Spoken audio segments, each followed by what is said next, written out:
Investigation के 1 point focus और खबरियों के तगड़े नेटवर्क के जरिए हिस्ट्री शीटर बब्बन कुरैशी और लखन पांडे दोनों को 24 घंटों के अंदर उनके बिलों से ढूंढ निकाला गया। बब्बन, हम तुझे ठोककर उसी जंगल में फेंक देंगे। बोल, नईम खान ने मानसी की सुपारी दी थी या नहीं? बोल। सुपारी नहीं दी थी साहब। पैसे लेते उस लड़की मानसी को ढूंढ के लाने के लिए, और हमने ढूंढा भी खूब उसे। लेकिन जब उसकी लाश की खबर मिली तो मैंने नईम खान को उसके आधे पैसे भी दे दिए थे वापस। ले लीजिए, जितना ढूंढने में खर्च हुआ है उतना ही काटा नहीं भाई। लड़की को मारा किसने कुरैशी? इस सवाल का जवाब आपके घर में है, वो बाहर ना ढूंढिए साहब। खुदा।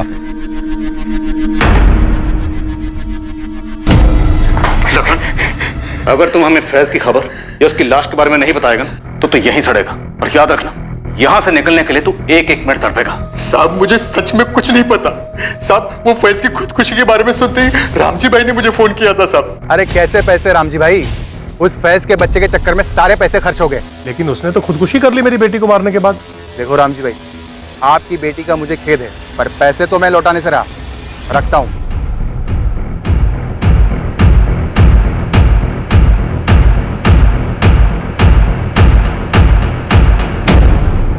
हिस्ट्री शीटर्स ने नईम और रामजी के बयानों का पुष्टिकरण किया था, पर पुलिस फिर भी उनके साथ कोई चांस नहीं ले रही थी और ना ही साहिल को क्लीन चिट दी जा रही थी।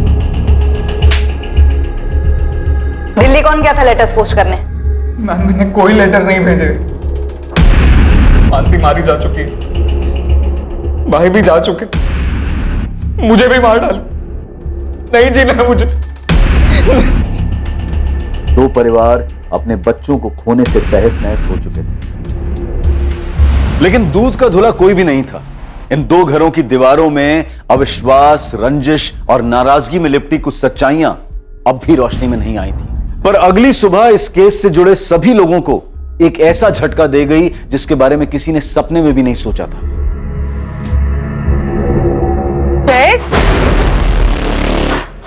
कहां से?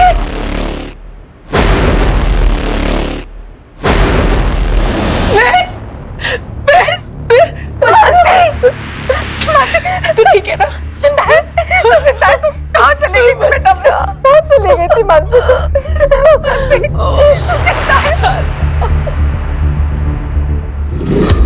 तीसरी बार भागकर हम भोपाल गए थे सर। वहाँ एक कार सर्विस सेंटर में मेरी जॉब लग गई और अब हमने कोर्ट मैरिज भी कर ली। खबरें पढ़ने का टाइम ही नहीं था और इच्छा भी नहीं थी। फैज खान उम्र 25, हिम्मतनगर, गुजरात से फरार है। इस पर 4 महीने की प्रेग्नेंट लड़की मानसी पटेल के कत्ल का आरोप है, जिसे वो भगा के ले गया था।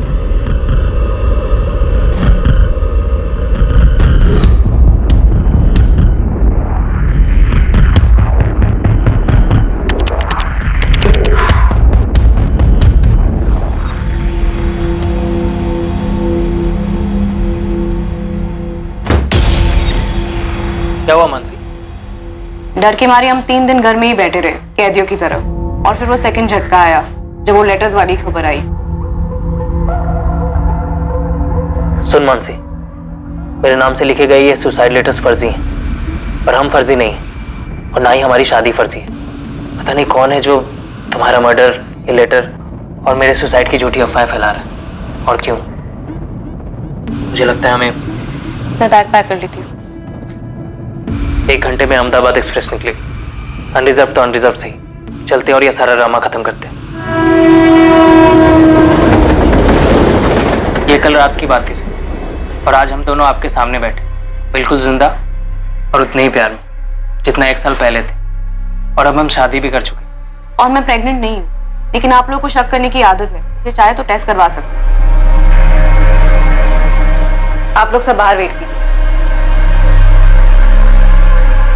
हमने डीएनए टेस्ट करवाया नहीं। रामजी पटेल ने बोला कि मानसी की बॉडी है, हमने भी मान लिया कि मानसी ही है। रामजी, ये मानसी ही है। बड़ी भूल हुई सर, डीएनए टेस्ट कराना चाहिए था। लाश के अंश बचा कर रखे हैं, केस क्लोज होने तक वो लैब में रहेंगे। शुक्र है, विक्टिम को आइडेंटिफाई करने में कुछ तो आसानी होगी। सर, इस रामजी पटेल ने और सविता पटेल ने बॉडी की शिनाख्त की थी। हो सकता है जानबूझ के की।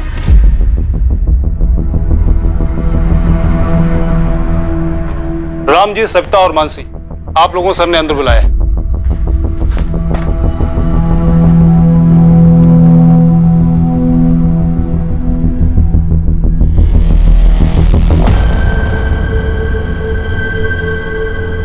आप लोग मेरे साथ आइए। मानसी, क्या लगता है तुम, वो चिट्ठियां लिखकर फैज को कौन फंसाना चाहता हो? बाकी लोगों का मुझे नहीं पता सर, लेकिन मैं एक आदमी को जानती हूँ जो फैज को फंसाना चाहता था।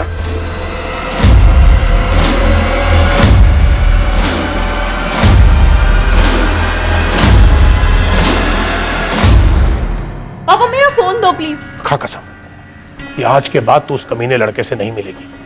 ठीक है, मैं कसम खाती हूँ मैं उससे नहीं मिलूंगी। अभी आप मेरा फोन दो प्लीज। मानसी, मुझे पता है कि तू अपनी कसम पर टिकी नहीं रहेगी। परवाह नहीं, मैंने भी कसम खाई है, लेकिन मैं अपनी कसम पर बराबर टिका रहूंगा। पूछ क्या? क्या? यही कि अगर तू फिर उस फैज के साथ भागी तो मैं उसकी जिंदगी में ऐसा झमेला करूंगा कि वो जिंदा तो रहेगा लेकिन किसी लायक नहीं रहेगा, और तो खुद ब खुद घर आ जाएगी। इसलिए उसके साय से भी दूर रहना, समझी? रामजी पटेल, तुम्हारा एक दोस्त है अरविंद पारेख। हाँ है। तो जिस दिन उस औरत की लाश जंगलों में मिली, तुम्हारा ये दोस्त अरविंद पारेख उसी जंगल में देखा गया। सर ये जंगल के बाहर का सीसीटीवी जहां से उस रात को ये गाड़ी गुजरी थी। कौन थी वो औरत जिसे तुमने और तुम्हारे दोस्त अरविंद पारेख ने मारकर जंगलों में फेंक दिया ताकि फैज को फंसा सको?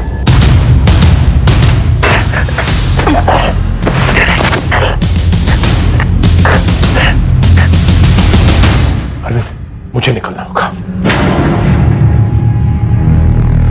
ये लो, आप इसे ठिकाने लगा दो, मैं चलता हूं।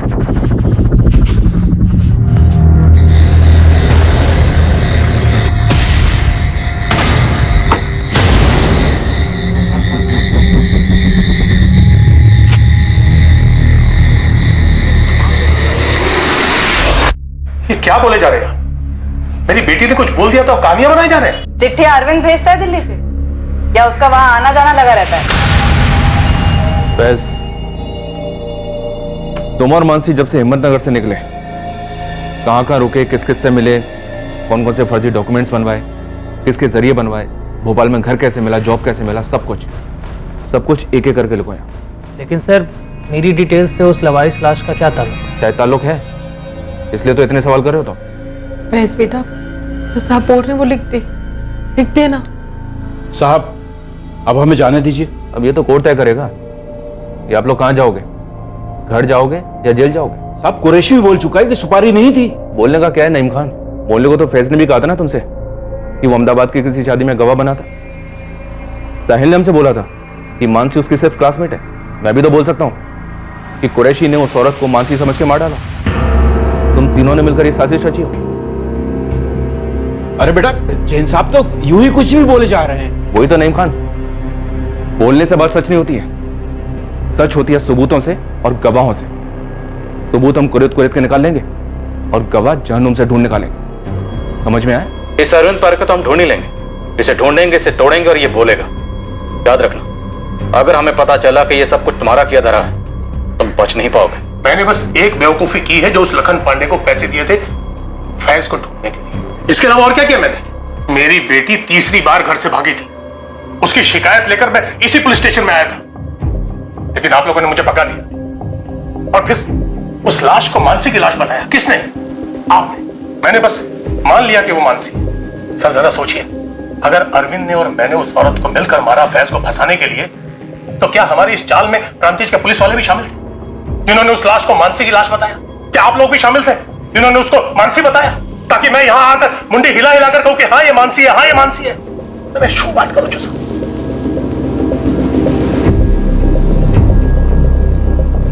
बोलिए सर। फैज, मानसी, इस बात के चांसेस बहुत कम हैं कि आप दोनों में से किसी के फादर ने उस औरत को मारा या मरवाया और उसके बाद उसकी लाश को जंगल में फेंकवा दी। तो फिर किसी और ने किया होगा सर। ये किसी और, तुम दोनों तो नहीं? या फिर कहीं वो आप लोग तो नहीं? सीरियसली नहीं, बर्थडे पार्टियों में वो गेम होता था ना, पासिंग द पार्सल, लगता है बचपन में कुछ सीरियसली खेला होगा। जो तुम लोग जवानी में खेल, पासिंग द इल्जाम। तुम दोनों ने जिस औरत को मिलकर मार दिया, जानते थे 4 महीने की प्रेग्नेंट थी, या शायद पता भी होगा तो तुम लोगों को इससे कुछ फर्क नहीं पड़ा होगा।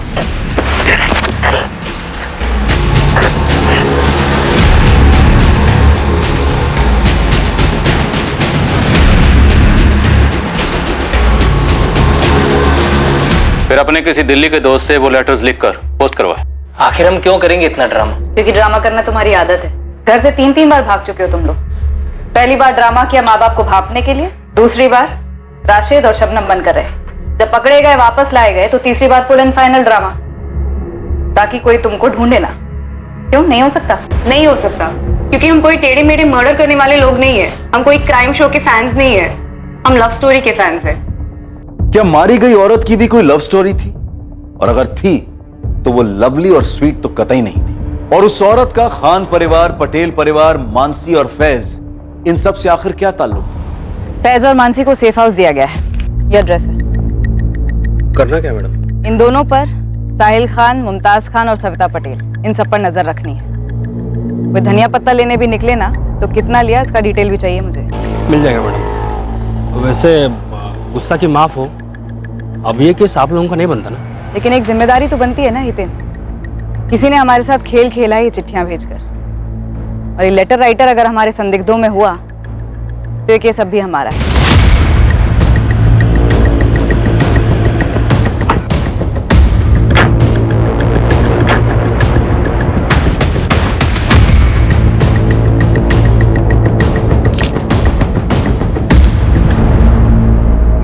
हमने इस अरविंद पारिक की हिस्ट्री निकाली, क्राइम की रात की मूवमेंट भी ट्रैक की। ये वाकई में अपनी बेटी के घर गया था, अपनी नाती के जन्मदिन पर। और सर हमने इसके और आपके सस्पेक्ट रामजी पटेल दोनों की दोस्ती को भी खंगाला, लेकिन कुछ नहीं निकला सर। और उसकी कार में से भी ऐसा कुछ नहीं मिला जो मर्डर की तरफ इशारा करे। तो रामजी पटेल के दोस्त अरविंद पारेख का उस दिन उन्हीं जंगलों के आसपास देखा जाना महज इत्तेफाक समझे? हाँ, अगर लाश मानसी की होती तो जिस लाश को तुम लोगों ने मानसी समझा, हमने मानसी समझा, मानसी के माँ बाप ने भी मानसी समझा, वो लाश किसकी थी? जब हमें वो लाश मिली तो हमारे पास 2 मिसिंग कंप्लेन थी। एक 4 महीने पहले की मानसी पटेल मिसिंग केस, जिसे आप लोगों ने करेक्ट किया और हमें बताना जरूर नहीं समझा। और दूसरा गांधीनगर की एक शादीशुदा औरत का, रुचिका मकवाना नाम था उसका। जब हमें वो लाश मिली उसके 2 दिन पहले गांधीनगर में उस लड़की की मिसिंग कंप्लेंट फाइल हुई।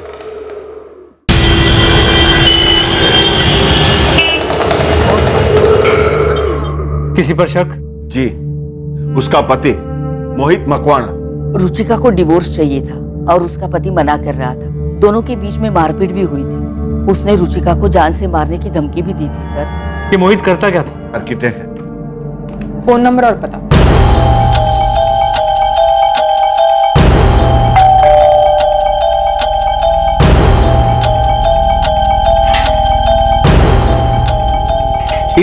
मोहित मकवाना, रुचिका मकवाना आपकी बीवी है? हाँ है। क्या हुआ रुचिका को? ये तो मुझे पूछना चाहिए। क्या किया रुचिका के साथ? अरे मैंने कुछ नहीं किया, सारा दिन साइट पर था, थक कर सोया था। रात के 1:15 बजे आपकी बीवी घर से गायब है और आप आराम से सो रहे थे।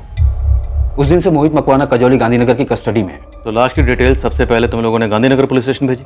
जी हाँ, पर वहां से नेगेटिव जवाब आया। क्यों? पोस्टमार्टम रिपोर्ट के मुताबिक मौत गला घुटने की वजह से हुई और उसके बाद बॉडी को जलाया गया। औरत 4 महीने पेट से थी।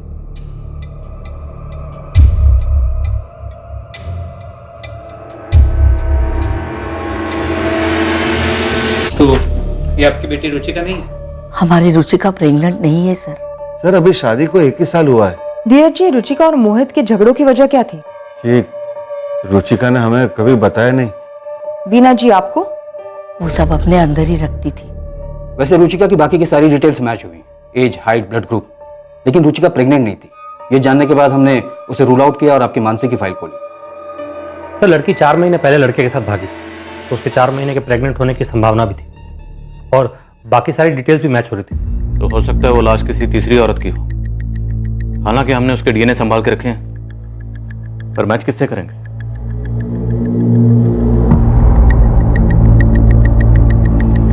हो सकता है सर लाश को किसी और जगह से लाया गया और उसे जलाकर प्रांतिश में फेंक दिया हो। गरीब औरत होगी, आगे पीछे कोई नहीं। हमारे संदिग्धों में से किसी ने मारा हमें गुमराह करने के लिए। ये जली हुई लाश फैज और मानसी के केस से कनेक्टेड तो बिल्कुल है। भले इस वक्त हमारे पास कोई पुख्ता सबूत नहीं है, पर वो लेटर्स उन्हें नजरअंदाज नहीं कर सकते। वो पक्का किसी साजिश का हिस्सा।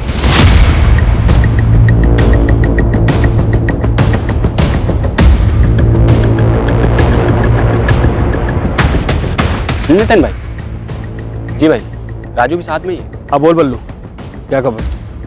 गर्मा गर्म चाय। फैज, कहाँ जा रहे हो तुम? वो चेतन से बात हुई थी, उससे कहा था घर आ जाऊंगा, बस वहीं जा रहा था। देखो क्या हाल है अभी, लेकिन चाय तो पीते जाना।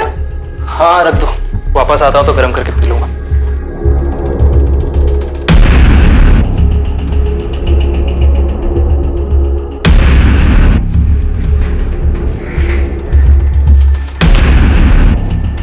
हेलो हेतल, मानसी।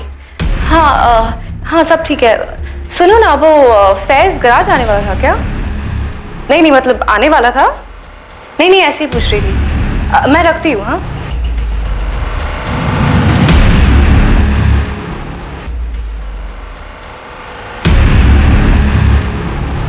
और 4 महीने प्रेग्नेंट थी, तो किसी ना किसी गायनेकोलॉजिस्ट के यहाँ तो रजिस्टर्ड रही होगी।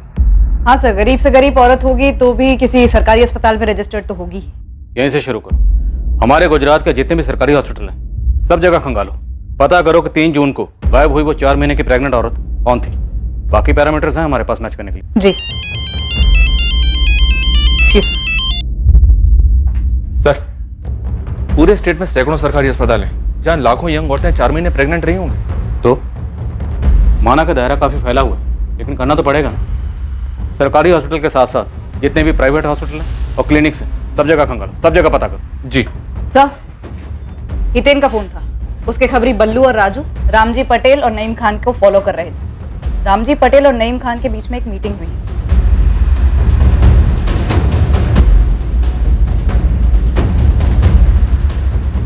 दोनों को मिलकर अभी तोड़ते हैं। हो सकता है दोनों ने मिलकर उस औरत को मार डाला। तोड़ेंगे परेश, पर अभी नहीं। अब नहीं। हितेन और उसके खबरियों से कहो कि नजर बनाए रखें, पता करें कौन कौन किस किस से मिलता है। ठीक है सर।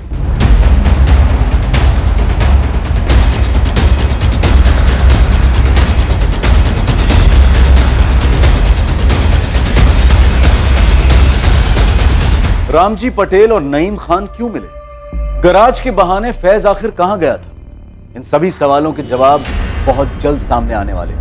और दूसरी तरफ मैटरनिटी क्लिनिक्स के विशाल समंदर को खंगालने के बाद पुलिस के हाथ एक चौंकाने वाली सच्चाई लगने वाली थी, जो इस केस को सर के बल उलट कर रख दिया।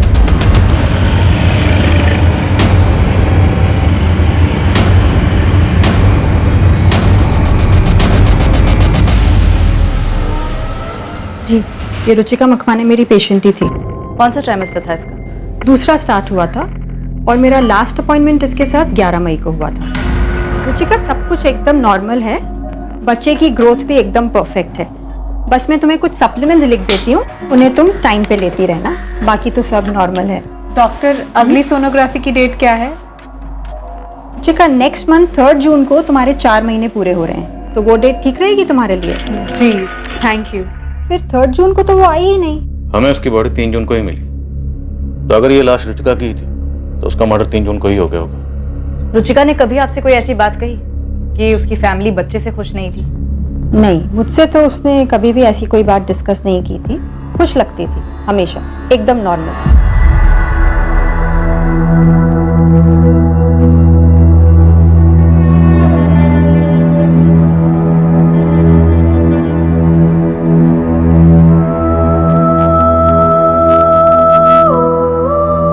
धीरज जी, हमने लाश के अंश संभाल के रखे हैं। हमें आपके और वीना जी के डीएनए सैंपल्स लेने होंगे। मुझे यकीन ही नहीं हो रहा है कि रुचिका प्रेग्नेंट थी और उसने मुझे बताया तक नहीं। शायद 4 महीने पूरे होने के बाद बताने वाली थी। नहीं, वो अपने पति से बच्चा चाहती ही नहीं थी। क्यों? क्योंकि उससे मुझसे डिवोर्स चाहिए था। तुम्हारी शादी तो 1 साल पहले हुई थी। एग्जैक्टली मैं उसे यही कह रहा था सर। हमारे बीच एडजस्टमेंट प्रॉब्लम्स थे, मैं ना नहीं कहूंगा, लेकिन मैं उससे कह रहा था कि मुझे वक्त दो, वक्त दो। वक्त देने के लिए तुम्हारे पास वक्त है मोहित? रुचिका, हम इसके बारे में कल बात कर सकते हैं। मेरी कल की डेडलाइन है। तुम्हारी डेडलाइन कब नहीं होती है? कल संडे है, हम हनीमून बीच में छोड़ के आए तुम्हारी इस डेडलाइन के लिए। रुचिका, आई प्रॉमिस अगले वीकेंड ऑफ लूंगा।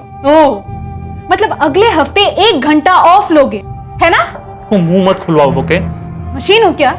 कोई रोमांस नहीं, कोई घूमना फिरना नहीं, शॉपिंग नहीं, मूवी नहीं, डिनर नहीं, हम एक टीवी शो तक साथ में बैठकर नहीं देखते हैं, बातचीत तक नहीं होती है हमारे बीच में। हाँ तो चिल्ला क्यों रही हो? किसके फायदे के लिए? पूरी दुनिया को हमारे मैरिड लाइफ का फ्री अपडेट देने के लिए। मैरिड लाइफ वो क्या होता है? Married life just shut up, okay? कब से फालतू की बातें किए जा रही हो, बदतमीज। हर दूसरे दिन हमारे बीच ऐसे झगड़े होते, पूरे मोहल्ले को सुनाई देते।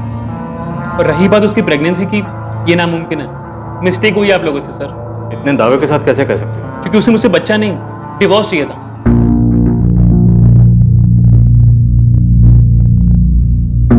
रुचिका, मुझे तुमसे कुछ कहना है। मुझे भी।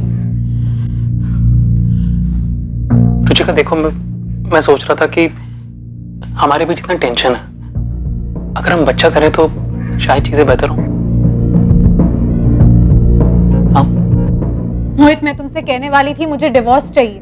मैं अब और ऐसे नहीं रह सकती। ऐसे नहीं रह सकती मतलब? मैं कि तुम्हें टॉर्चर करता हूँ जो तुम ये ड्रामा कर रही हो? तुम्हें पूरी जिंदगी ना यही रहना होगा मेरे साथ, इसी रिश्ते में। जिंदगी भर? 6 महीने में अगर तुमसे डिवोर्स नहीं लिया ना तो मेरा नाम भी रुचिका नहीं। पिछले 6 महीने से वो अलग सोती थी, सिर्फ सन्नाटा था, ढेर सारा गुस्सा था, तो बच्चा कहां से होता सर? हमें तुम्हारा डीएनए सैंपल लेना होगा, फिटस के अंश से मैच करना होगा। हाँ तो कर लीजिए सर, बिल्कुल कर लीजिए। रिजल्ट नेगेटिव ही निकलेगा। वो लाश रुचिका की नहीं है और वो बच्चा मेरा नहीं हो सकता। रुबीना, तुम मोहित को डीएनए के लिए ले जाओ और रिपोर्ट अवनी को भेज देना। अगर माँ बाप का डीएनए लाश के अंश के साथ मैच होता है और मोहित का डीएनए फीटस के डीएनए से मैच होता है तो मतलब मोहित झूठ बोल रहा है। तोड़ेंगे उसे, बुलवाएंगे। और अगर मोहित का डीएनए फीटस के डीएनए के साथ मैच नहीं होता तो फिर इसका एक ही मतलब, रुचिका का किसी के साथ अफेयर था और इसीलिए शायद वो इतने अर्जेंटली मोहित से डिवोर्स मांग रही थी। तो क्या रुचिका प्रेमी का बच्चा रखना चाह रही थी? उसे शादी के लिए फोर्स कर रही थी और प्रेमी छुटकारा पाना चाह रहा था। तो अब रुचिका के प्रेमी को ढूंढना होगा। सर, अगर मोहित सच बोल रहा है तो ये प्रेमी खूनी हो सकता है। गराज में सब कैसे चल रहा है? बढ़िया। हेतल चेतन कैसे है? मुझे मिस कर रहे थे, तुम्हें भी हाय बोला है। मेरे सर में बहुत दर्द हो रहा है, मैं थोड़ा आराम कर लेता हूँ।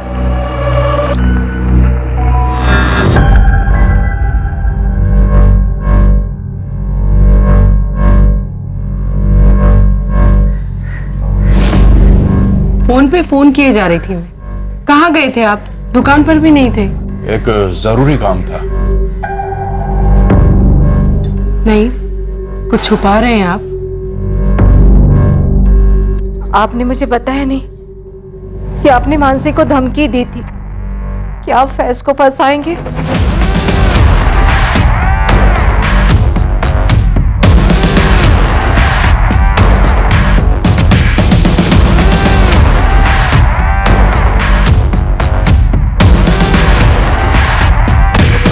सर, रुचिका के माँ बाप धीरज और बीना चावड़ा के डीएनए लाश के डीएनए से मैच हो गया है। रुचिका मकवाना की ही लाश है।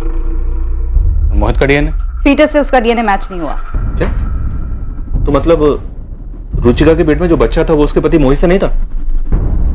शायद रुचिका का जिसके साथ अफेयर था और जो उस बच्चे का बाप था उसने रुचिका को मार दिया। रुचिका के कॉल रिकॉर्ड से कुछ मिला? All clear. हमारे स्टार खबरी हितेन और उसकी टीम को कहो मुझे आके मिले, मैं बात करूंगा। तुम कहीं जा रहे हो? गराज। क्यों? ऐसे।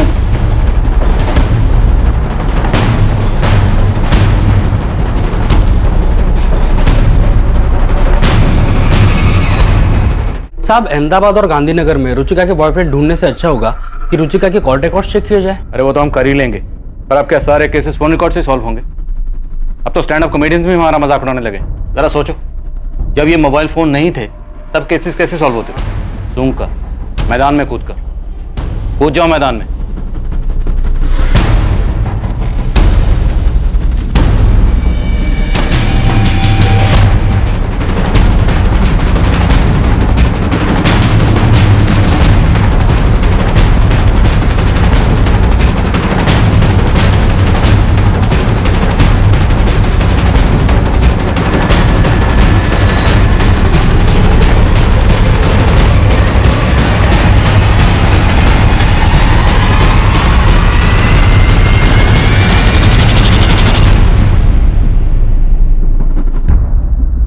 खबरी हितेन और उसकी टीम मैदान में उतरी, पर मैदान पूरी तरह से खाली मिला। रुचिका के अफेयर का कोई नामो निशान नहीं था। दूसरी तरफ फैज के बर्ताव से मानसी बेहद परेशान थी। फैज उससे क्या छुपा रहा? फिर पुलिस को आखिरकार एक सुराग मिला, वो भी इत्तेफाक से। साहब आपने बोला था कि सूंघ के निकालो, तो फिर बस उसी फिराक में परसों रात को मैं घर से बाहर निकला। जय कृष्ण कॉलोनी में चक्कर लगा रहा था, अफेयर सूंघने की कोशिश कर रहा था साहब। तब एक अलग ही पिक्चर देखने को मिली मुझे। पिक्चर? हाँ साहब, एकदम ड्रामे वाली, वो रुचिका और मोहित के बिल्कुल बगल वाले घर से। जब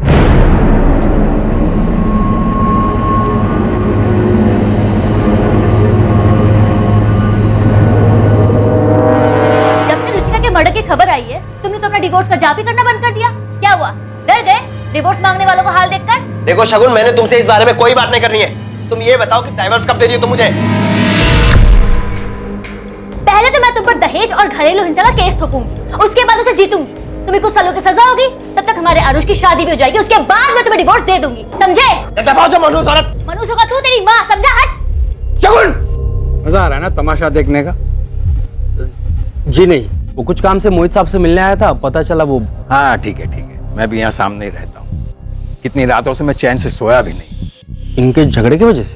12 नंबर की रुचिका मोहित से डाइवोर्स लेने के लिए गला फाड़ती, और ये नीलेश अपनी पत्नी शगुन से डाइवोर्स लेने के लिए चीजें तोड़ता रहता है।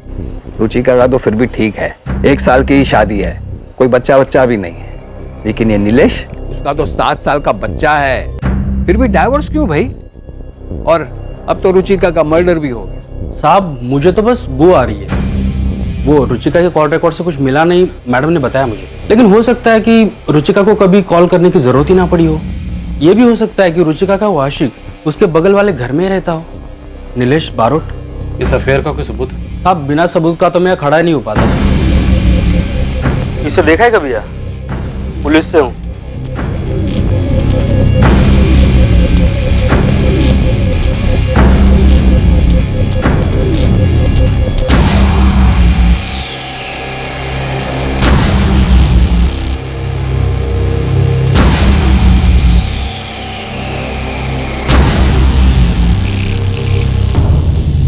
ये नीलेश का फोटो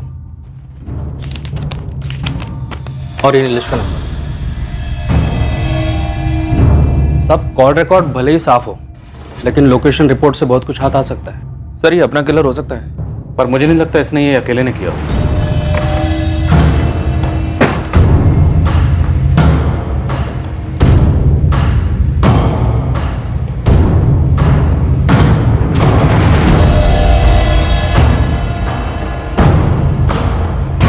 हेलो चेतन, फैज आया था क्या गराज?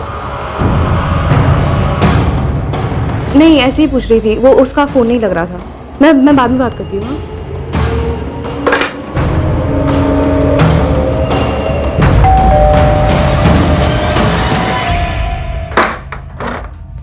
तुम गराज नहीं गए थे? तुम्हें कैसे पता? तुम मेरा पीछा कर रही थी, मुझ पर शक कर रही हो? झूठ बोलने वालों पर शक ही किया जाता है फैज। देखो मुझे सच सच बताओ, उस औरत की मर्डर में तुम्हारा हाथ है क्या, या फिर तुम्हारी अम्मी अबू का? आप बकवास कर रही हो। अगर यही बात मैं तुमसे कहूँ तो इस औरत की मर्डर में तुम्हारा और तुम्हारे मम्मी पापा का हाथ है? फैज झूठ तुम बोल रहे हो, तुम मुझसे कुछ छुपा रहे हो। अगर तुम अभी के अभी मुझे सच सच नहीं बताया ना, तो मैं पुलिस के पास जा रही हूँ, मैं बता रही हूँ तुम्हें। मैं जहाँ जाना है जाऊँ।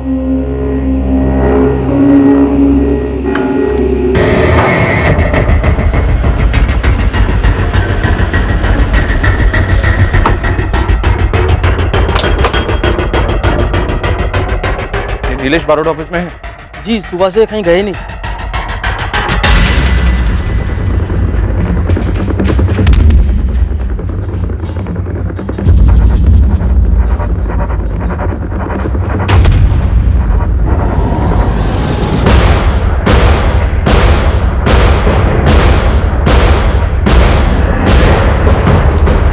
मानसी, मानसी, मानसी, सच में पुलिस के पास तो नहीं चली गई? The number you have dialed is currently unavailable.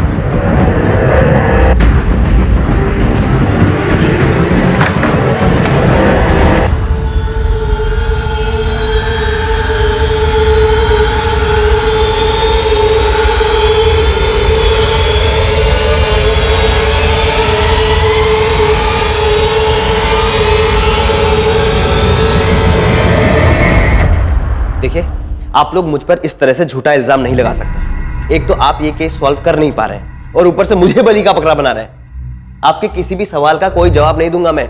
मुझसे आपको कुछ नहीं मिलने वाला।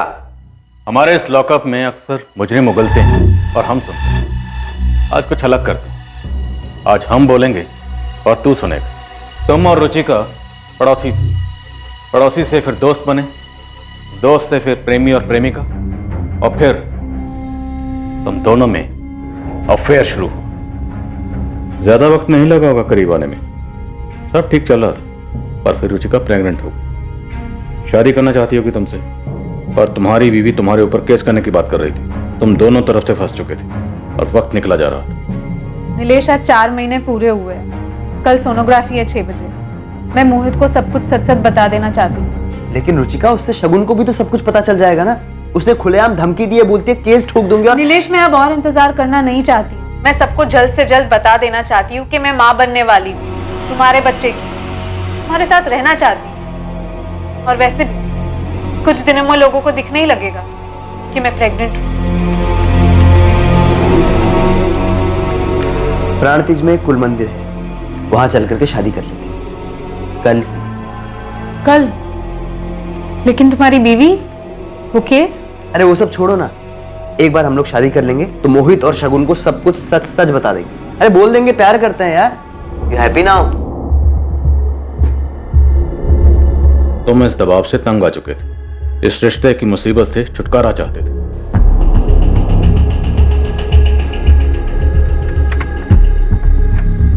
हाँ, क्यों रुके? कुल मंदिर तो आगे है ना? वो पंडित जी का परिवार है पास में, तो 10 मिनट मिल लेते हैं उनसे, और फिर मंदिर भी पास में, पैदल पैदल निकल जाएंगे। ठीक है? इस मर्डर में तुम्हारा कोई साथीदार भी होगा जो तुम्हारे प्लान के मुताबिक पहले से वहां मौजूद है। बोल, कौन था तुम्हारा साथीदार? बोल। अबे बोल दे, नहीं तो चमड़ी उधेड़ देंगे तेरी। समझ में आया?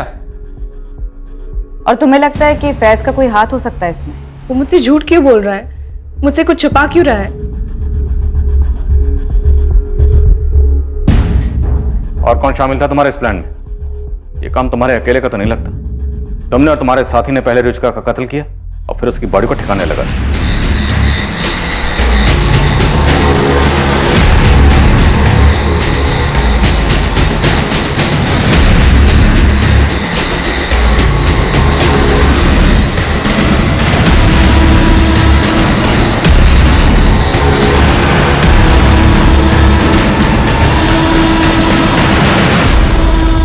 रुचिका को मानसी समझने की प्रांतिज पुलिस और हमारी गलती का तुमने फायदा उठाने की सोची।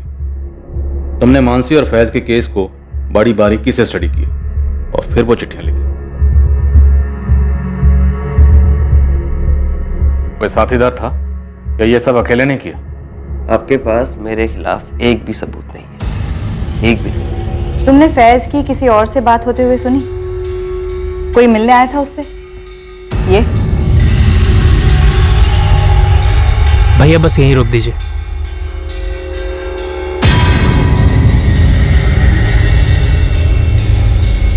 नहीं, मैं ऐसे नहीं जानती, लेकिन वो जरूर मुझसे झूठ बोल रहा है। वो कुछ जानता है जो मुझसे छिपा रहा है। सबूत की टेंशन मत लो बेटा, एक नहीं दो है। तुम लोगों ने प्लानिंग तो बहुत तगड़ी की। रुचिका और तुम मोबाइल पर कभी बात ही नहीं करते थे, और रुचिका जब भी तुमसे मिलने ऑफिस आती थी तो अपना फोन स्विच ऑफ करके घर पर ही छोड़कर आती थी, है ना?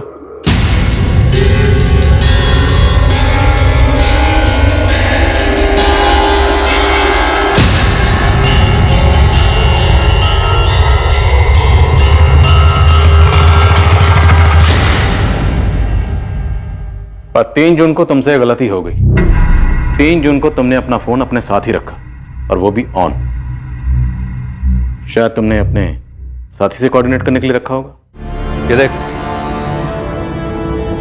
इन फोन लोकेशन के हिसाब से मर्डर वाली रात तेरे फोन की लोकेशन ठीक उसी जगह थी जहां पर रुचिका की लाश मिली। हमने रुचिका के पेट के फीटस का डीएनए संभाल के रखा है। वो सैंपल अब तुम्हारे डीएनए से मैच होगा। तू भी जानता है रिजल्ट क्या आएगा? रिजल्ट आएगा पॉजिटिव। क्यों? क्योंकि वो तेरा बच्चा है। नीलेश बरोट, अपनी जिम्मेदारी से छुटकारा पाने के लिए तुमने बेरहमी की नई मिसाइल काम कर दी और साथ ही 2 परेशान परिवारों को जहन्नम के दर्शन करवा दिए।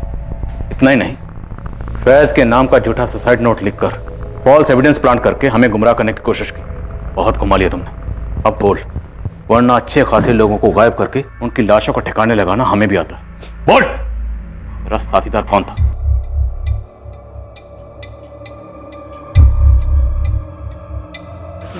मानसी, प्लीज मुझे तुमसे कुछ बात करनी।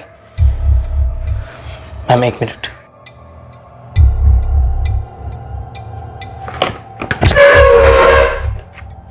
बोल कौन था जोड़ीदार? बोल बोल बोल बोल बोल बोल बोल कौन था जोड़ीदार? बोल। मानसी, मैंने तुमसे झूठ कहा था। मैं गराज नहीं गया था। बताता हूं। बोल। बताता हूं। मेरा भाई कुंदन, और वो लेटर भी उसने पोस्ट किए थे।